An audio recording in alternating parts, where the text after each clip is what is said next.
So, did you enjoy Ahsoka episode 1? Do you want a review? A spoiler review? Because I'm going to give you one, Mrs. After my scroll, which I've got to say is considerably better than the opening scroll to this show. Did I like it? You will have to wait and see after my superb scroll.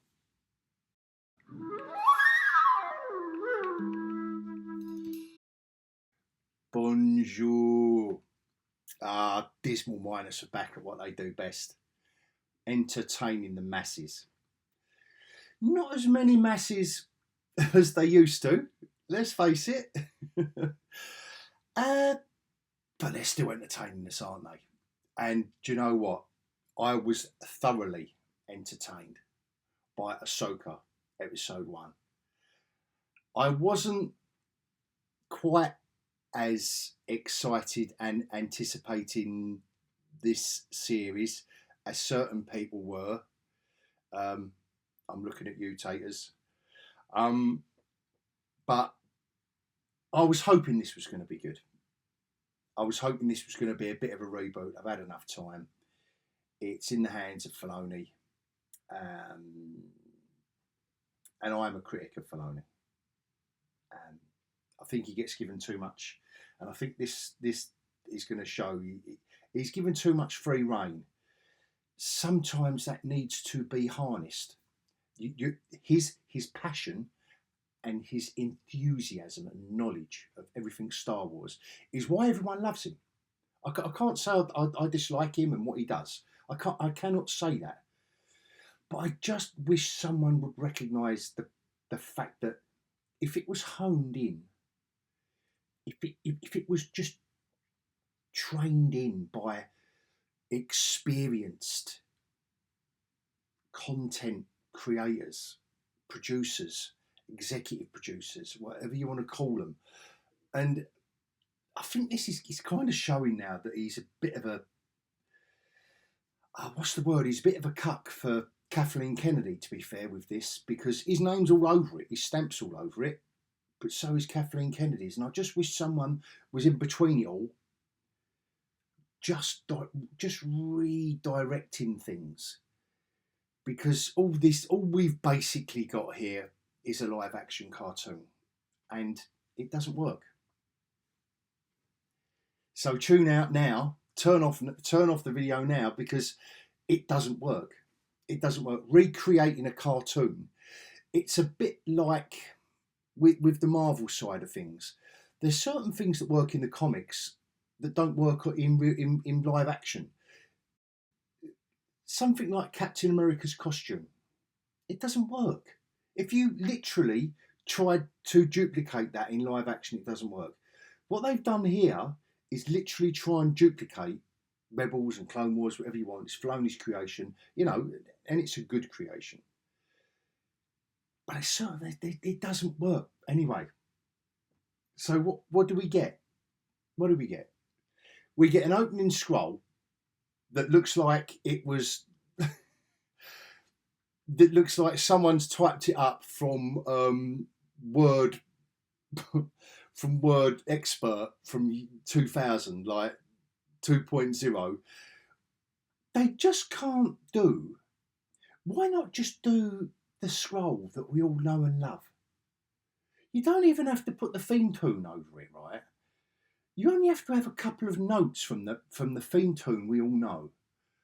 Because they go from that scroll to an overhead shot of the ship. So they tell us a bit of the story. La la la.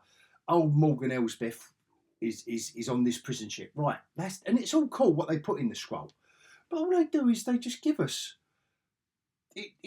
it's like when you open up certain comics and they say previously, which is good in a comic, but it doesn't add any kind of drama it doesn't get your juices flowing when you're sitting down for the first episode of a new TV show. Anyway, so we'll jump over that. But why? Because I know that KK had laid down the law a long while ago, before these all the Star Wars TV shows. We can't let the audience. It was something along the lines of, we can't. Um, we can't let the audience make too many connections with the cinematic stuff because this is TV.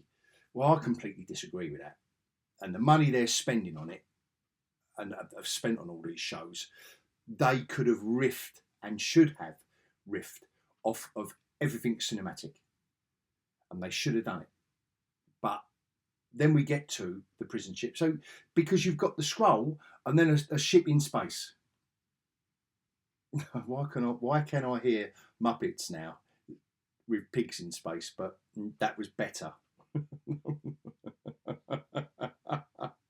Because actually now I didn't even put that in my notes. I've just suddenly, now that's put me right off. I'm right off now. Pigs in space. You wait for my review of episode 2. Now I've got that in my head.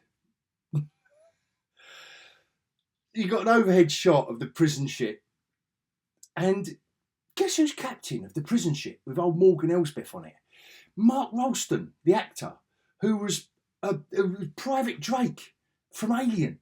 The second one, the sequel, James Cameron, with a gun. You know, he was the kind of, not really her boyfriend, but the one with a bandana. You know, when it was proper women, strong women characters. But anyway, she was a bit. Anyway, I'm going to stay on track with this. Anyway, he's on the bridge of a ship that is empty. the hub of your prison ship, your prison escort ship. So I don't know how many prisoners they've got. If it's just her, it must be high security, top security. There's 4 people on the bridge. And they're hailed by a mystery ship that's using an old Jedi code. So he says, I'm going to call their bluff. But there is no bluff. They've just said, we're using an old Jedi code, we want to come aboard. Where's the bluff? But you've got a high security prisoner on board, and there's old Private Drake. He's gone, I tell you what, I'm going to call their bluff, and I'm going to let them on board this prisoner escort ship, and I'm going to show them. In it comes into the docking bay. We see him walking out of the bridge. We see him walk into the dock. Why we have to see this, I don't know. Why they're just going to cut that. Cut to. You've got the helm, diverse woman I've just been talking to. And then just cut to the dock where we're standing there with his escort. And there's a calamari there. This is the most diverse security detail I've ever seen. There's only 6 of them. Bearing in mind they've got a high value prisoner on board. He's got 6 blokes dressed in very, very lovely costumes. I must say, they've got the white helm of the rebel ships from the very first Star Wars film. Do you remember that very first scene? Very reminiscent, and they're so riffing off it, but not allowed. Just go all in, guys. Come on, just go all in. Just riff off the first Star Wars film. Give us the scroll. Give us the ship, the shot you did of the prison ship. Give us the rebel troops, guards, whatever you want. Give us it, and we'll love you for it. No, they've got some new blue uniform now. I've still got the old helmet. So you take 6 of them, including it's the most diverse. So you've got everyone there, including an alien, a calamari, and he's walking along with his flippers. I'm thinking, he's kitted out the same as the humanoid beings of this security detail. So what's he going to do? I mean, I don't know if he's got an adapted gun or what's he going to do? Like, is he going to tango any Is he just going to slap him with his flippers? It's a trap! It's a trap! Because he can't use his gun with his calamari flipper, can he? Oh, before he leaves the bridge, old Private Drake, there's a female, talking of diversity in the security detail, before he leaves the bridge, there's a female 3PO droid. And when one of them says about the Jedi Code, she goes, this female droid turns around and says, "Say again?" With the voice of a 14-year-old teenage girl. Say again? I know it's Star Wars. I know it's Star Wars. But a droid, or whatever the 3PO droid, what were they? I should remember all this. I'm too busy taking the piss, and a protocol. Why would you give the voice of a youngster, male or female? Why would you give them a young voice, a protocol droid? Unless they were teaching kids linguistics.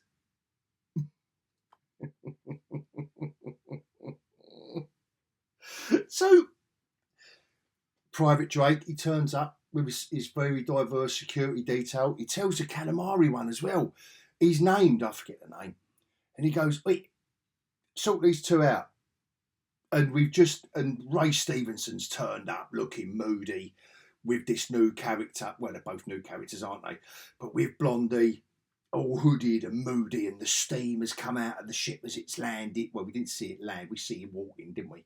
But we did see that landing. But there's steam to add to the tension. And we are no Jedi. You know, Stevenson's giving it large. And lightsabers, Private Drake, right through. Now, you need to remember this bit, because I think he dies because we don't see him anymore. He's done. So this white male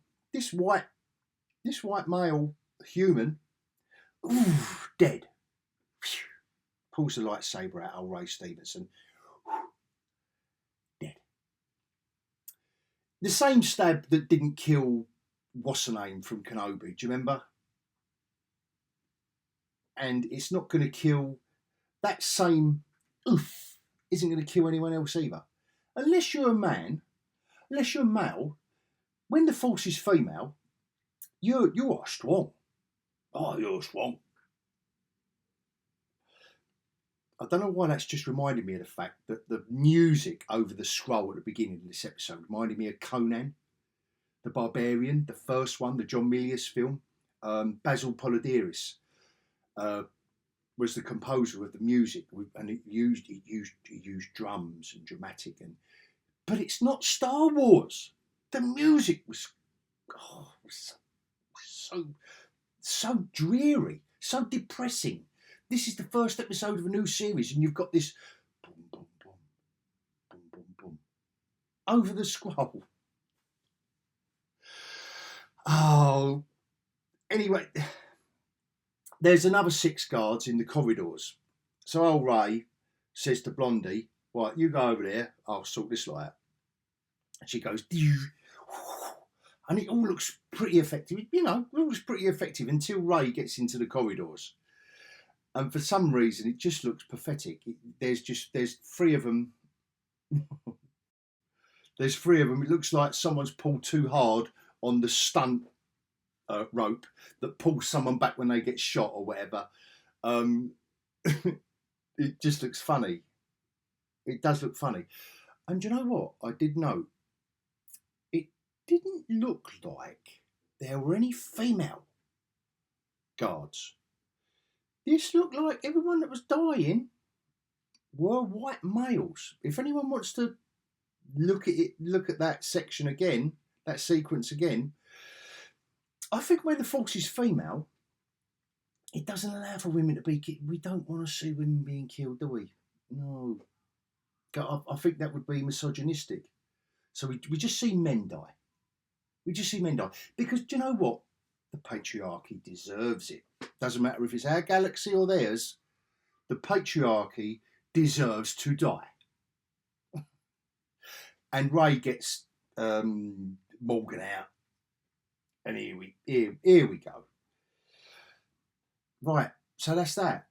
Now we're introduced to the main character, Ahsoka, and she's in a temple. She's on a planet in a temple, obviously looking at a map, and she strokes some concrete shafts. We don't go there. This is Star Wars. She's stroking these shafts, and she gets this ball that kind of looks like a Rubik's Cube and every puzzle solving thing you've ever seen ever. There's nothing to it, but it takes 5 minutes. And then she jumps up back out where she's been, and there's robots. There's 4 robots going, no, we want that, and we're going to get it. And now you're thinking, all right, Ahsoka's a bit handy. She's a bit handy, so she steps back, and then she takes another steps back as the robots surround. These 4 robots surround her. Yeah, here we go. She does a little flip. she does a little flip of her feet. Goes view. This is not Ray Park. This is not the Duel of the Fates. This is a middle-aged woman being shown some moves. She probably jumps about as high as I could jump off the ground and do a twist and turn with your lightsabers. It's about as dramatic as a chicken being scared by you clapping your hands behind it, catching it by surprise. It's not good. It's not good. And she literally runs away when they say so. She gets the upper hand. And one of them says, right, that's it. You've got the upper hand. You've beat us. Right, now we're going to self-destruct. Oh my God. And she just runs. Not really, really quick, but just not like a Tom Cruise run. She just kind of starts jogging away. We're going to self-destruct. I'm thinking, right, and then she's going to run away, and the flames are going to be after it, and she's going to have to put a force field behind her, and she's going to get thrown into the. No, the robots give her enough time. This self-destruct, and there's no countdown. Like, I don't know, we're going to self-destruct in 10 seconds. They just say, we're going to self-destruct you. Yeah, you better watch out. She just runs away. And she gets on the ship that she's been talking to. She gets on it. And then we see the overhead shot of where she's been, like Hiroshima.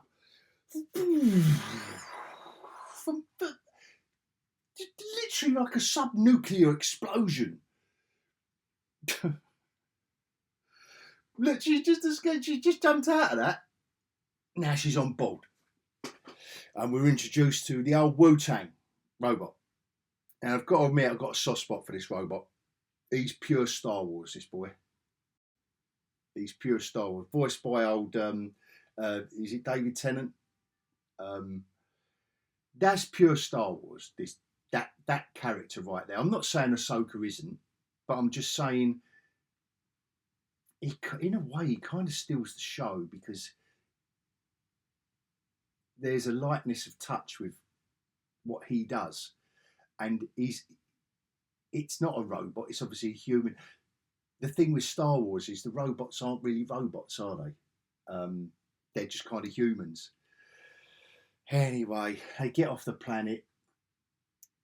Ahsoka goes to General Syndulla. I've written down, I don't know if I pronounce that. She looks about 16. She's got to a general at such a young age, unless that alien race that she represents doesn't like ages really well. She don't look like any general of anything. And she's explaining to Ahsoka that these two people took out, old Ray and Blondie, they took out an entire security detail. There was only 12 of them. There were 6 on the dock, and there were 6 in the corridor. That was it. And there was 4 on the bridge. There's no one around. But this is Disney Star Wars, isn't it? It's so cheap. They just... Everywhere's empty. Like the dock of the prison ship is empty. The bridge is empty. Everywhere you go in the Star Wars Dismal universe now is unpopulated. It's just empty. Perhaps that, I don't know, perhaps that's the future. But they decide, they look at the map. She's explaining to old General that only Sabine men can decipher this ball with obvious patterns on it. You just went, you'd have a little fiddle with it, didn't you? Unless she was scared that had a self-destruct button like the robots. Perhaps this was.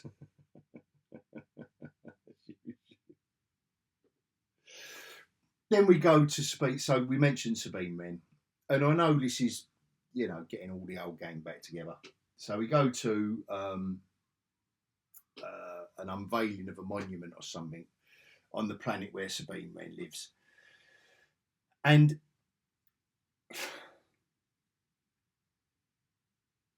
it just gets more immature now. This is where someone somewhere should have said this bit don't work, because old Clancy's there and he says, yeah, we're here to honour Ezra Bridger, blah blah blah blah blah, and here is one of the people that was there, Sabine men. Right. He turns around to this, and again, there's a senator. He's a senator. He looks about 12. And he goes, where's Sabine? He goes, Sabine men, and she's not there. And he goes, where is she? And he goes, well, she was here a minute ago. Then you fast forward to her on her little bike, going down this long, straight, empty road. There's no one else, again, there's no one else around. When we see an overhead shot of this planet originally, there's traffic everywhere and there's people, but you don't even see the audience that Clancy's talking to. He's just talking to Finn Air and they green screened it on the cheap. He's green screened there with 4. I mean, there is never any. Correct me if I'm wrong in the comments. Now I'm thinking about it. There is no scene where there is ever any more than, I would say, 10 people in the shot. See, we're never going to see the audience, are we? But they are on a big, massive high podium. It's a surprise they can hear them. But perhaps that's a security concern. She was just here. And she's going down. And she's speeding along. So the senator's saying she was just here. But when Clancy says, well, do a perimeter sweep, and she's well out of the perimeter by now, because she's down this long road.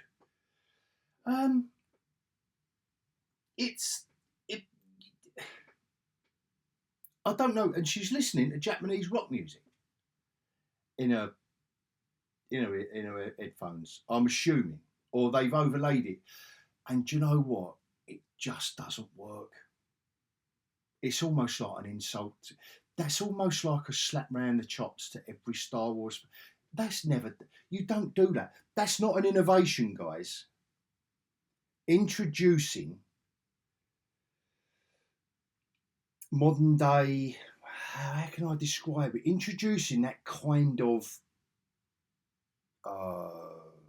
development, it isn't a way forward. It takes you right out of it. It brings you back down to earth. We're not in a galaxy far, far away now. We want to hear their music. We want to have the Cantina band going boop, boop, boop, boop, boop, boop, boop, boop, boop, boop, boop. We don't want to hear. Apologies for that. I don't know where that come from.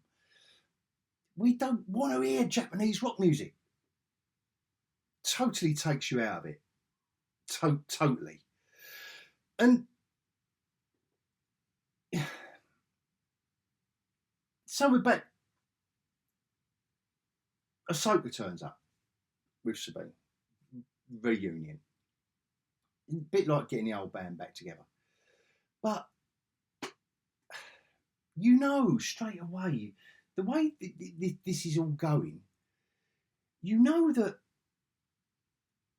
as soon as Ahsoka says that map doesn't leave the ship, so her and General, what's her name, Syndulla, has said, yeah, Sabine can do it. So she goes down to the planet, meets Sabine again, big reunion, and she goes, no, but the map can't leave the ship.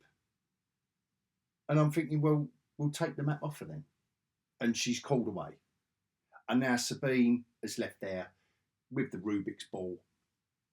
And I'm thinking, oh, I wonder what's going to happen now. I wonder if Sabine is going to follow the rules and what Ahsoka has told her.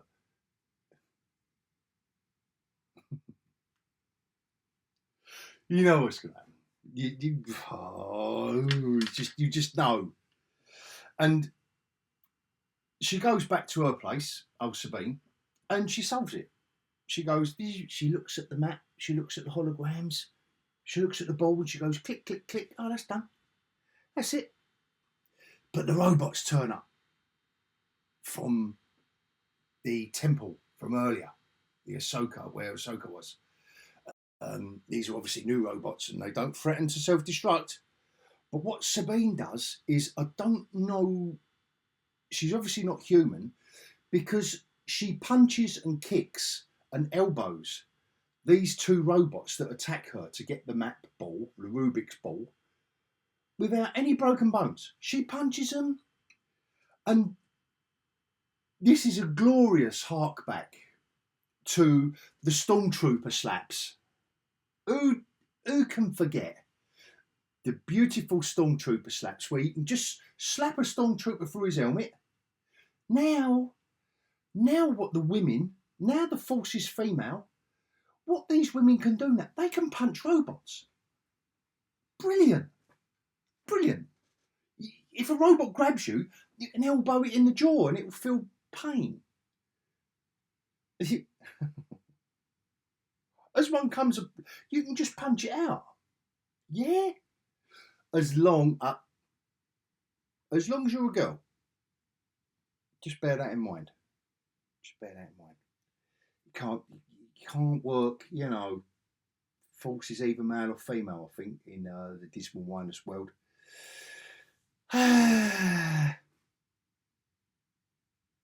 So it ends. The series ends. The episode ends with Blondie turning up. So she's running off one of the robots that's got a Rubik map, and she's running and she gets downstairs because she's living at the top of this tower, lonely girl.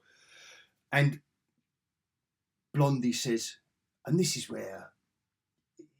a highlight of the dialogue. I haven't spoken about the dialogue because I've got loads to talk about. There's another 2 episodes yet, and this is just episode 1, guys. Come on, and I'm looking at the timer down here thinking I'm nearly as long as the episode.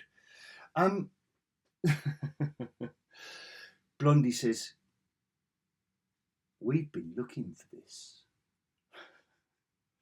And Sabine Wren says, that's too bad. And they go, zee with their, what's it? And straight away, Blondie should just be going, bosh, bosh, bosh, because Sabine's been out of the game, isn't she? But no, they have to have a fight. And it ends with, and big spoiler alert, it ends with Blondie going through Sabine Wren. And I tell you what, I thought that was a moment. That was shit. Yes. Come on. Literally, I thought, wow, they've totally redeemed themselves.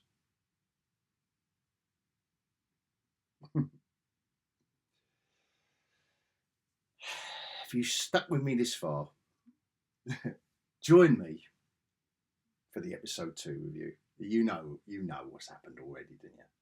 Because as the credits rolled, I thought, nah, they ain't going to do that, are they? They ain't going to do that. just before I go, anyway, that's the end of episode 1.